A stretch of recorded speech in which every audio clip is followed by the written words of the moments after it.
हाइयो चिराग जलत हो यो लक्ष्मी माई है। तनी से इनके हटाए के उमई अंगुरिया डाल के देखा तो लक्ष्मी माई कौने ढंग का क्या बात है। कुल परिचय अपन दे देवे के चाहिए कि सच्चों के कौन लक्ष्मी माई। दर्शन तो मिली गए। 100 रुपया पुरस्कार हमारे भाई दे गए हैं औरापुर से। आप हमारे अच्छे लाल प्रधान जी के गांव, नेताजी के गांव,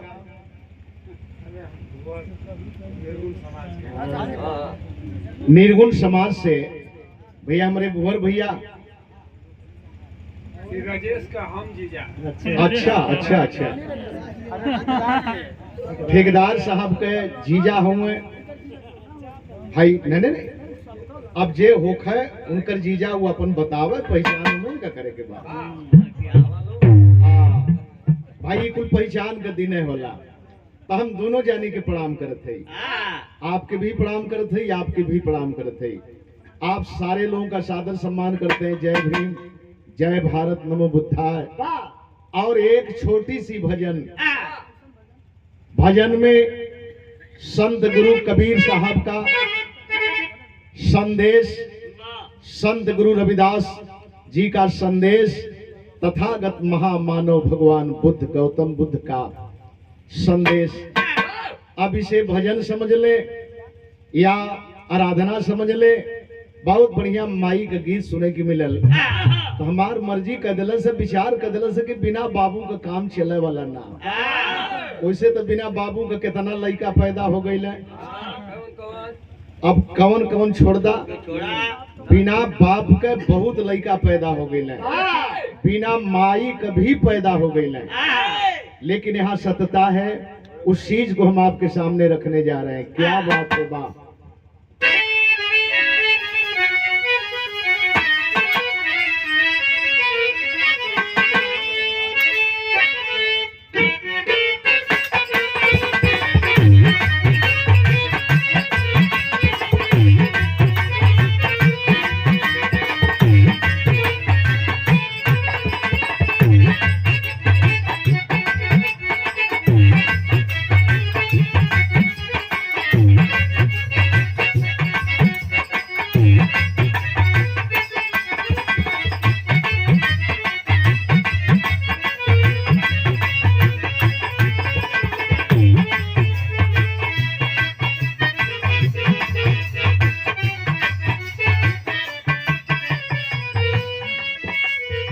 पहले गीत के गावल गए।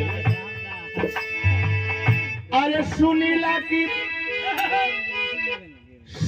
की ससुर में झूर झूर मोती झरे। झूर झूर मोती झरे।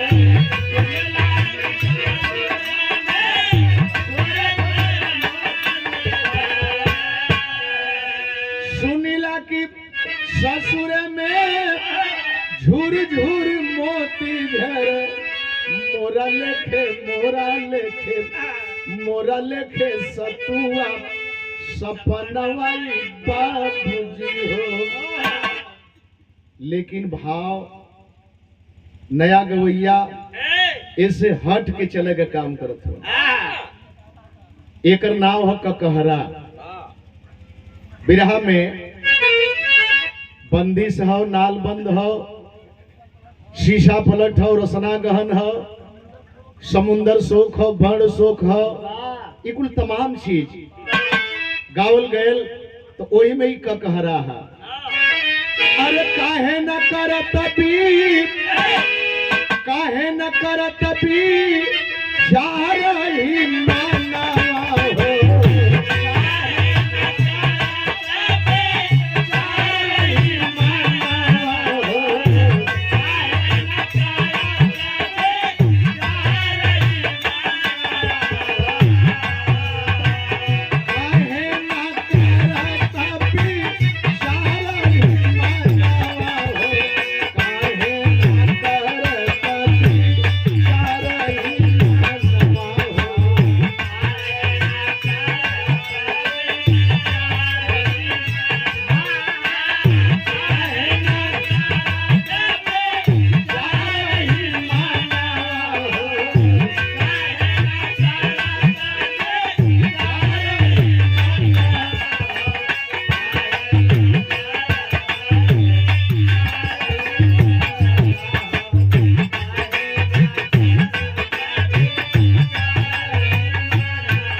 घूमी घूमी भटके क्यों दर्द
ये तो कबीर साहब ने संदेश दिया, लेकिन संत गुरु रविदास की वाणी है।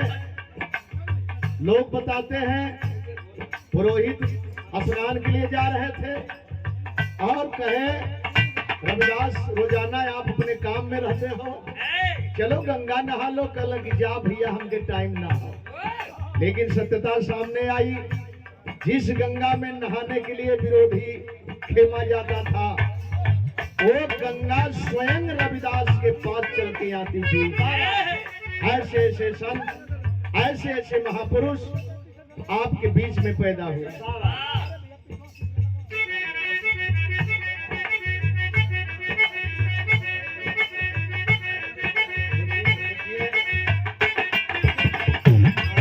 पहलवान हम के चेहरे उतरे हम बुझले कि काजने की हम छोट है, ये से दिक्कत होती है, लेकिन हमसे जे बड़ हो वहू के दिक्कत होती है।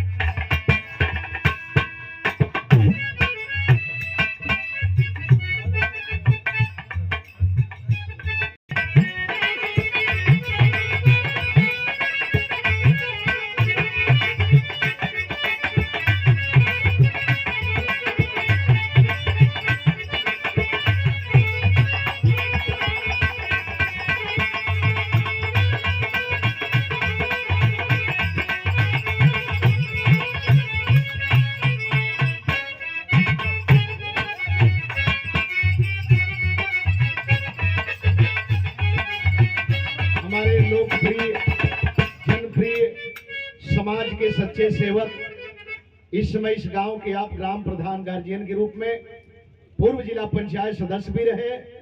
माननीय आप गुड्डू यादव भैया की तरफ से स्नेह भरा हार, अंग पुंछा, छपा, पगड़ी, 200 रुपए का पुरस्कार सादर सम्मान करते हैं। मालाडी ये आप लायक किया। हाँ लक्ष्मी धन्य हो देवी ला, ये अपन पूजा फारा ले ला। आयरन की गोली है, ताकत की गोली है। और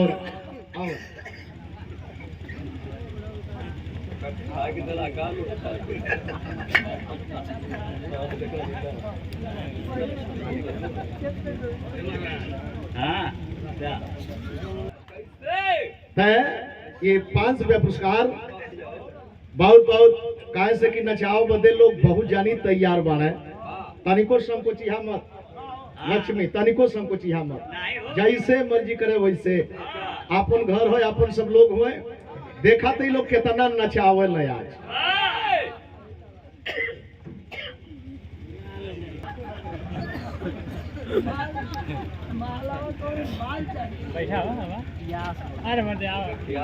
मलवे तो गवावत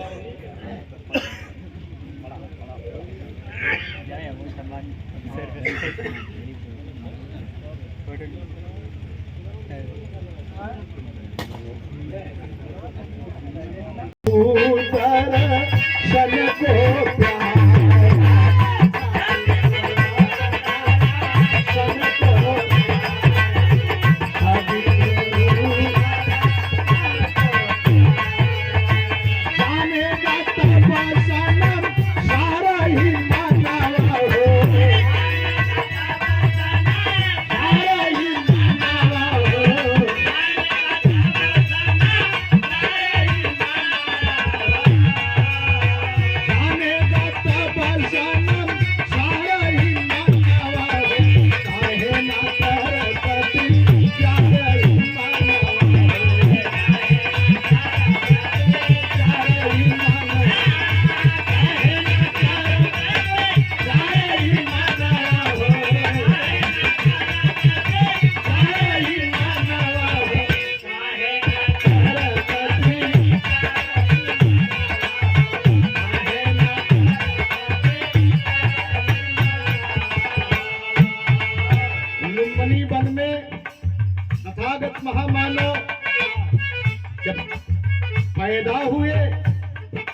बताते हैं जब जमीन पर पांव रखे 7 कदम चले और कमल फूल चक्र का निशान देख करके लोग अवाक हो गए। लेकिन काकू अंगुली मान यही कहा ना, रुक जाओ साधु रुक जाओ, रुक जाओ नहीं तो हम तुम्हारा जान मार देंगे। तथागत महामानव ने कहा कि अरे ओ अंगुली मान, चलने वाले चले जाते हैं, रोकने वाले स्वयं रुक जाते हैं। सूर्य भी चलता है, चंद्र भी चलता है, उसे रोकने वाले रोक करके अपने जगह पर ही हो जाते हैं। आखिर के पैरों पर गिर पड़ा, बोला कि मुझे माफ कर दीजिए दाता। उन्होंने यही कहा, झुकी झुकी फलदाना झुकी हरी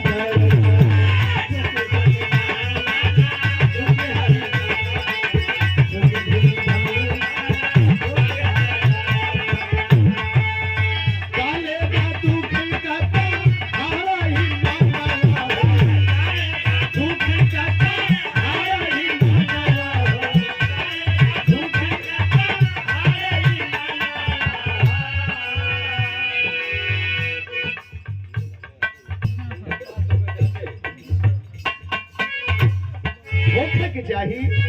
कब केकरे दिल में केकरे जुबा पर कान निकल जाई। भैया तरफ से बहुत बहुत प्रणाम करते हैं। अंतिम लाइन,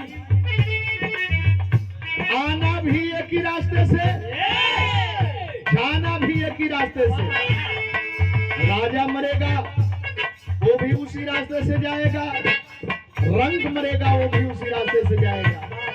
कोई माई का लाल नहीं बता पाया कि फलाने बहुत धनार्थ व्यक्ति रहने, मरने के बाद उनके कफन में पाकिट बनावल गल, बहुत दौलत रखल गल। नहीं मेरे दोस्त, सब कुछ यही छूट जाई, लेकिन ऊंच नीच, छोटा बड़ा, मानवतावाद, जातिवाद, धर्मवाद या आडंबरवाद इस दुनिया में बांट करके पाखंडियों ने, इसीलिए आपने कहा क्या, और यही बस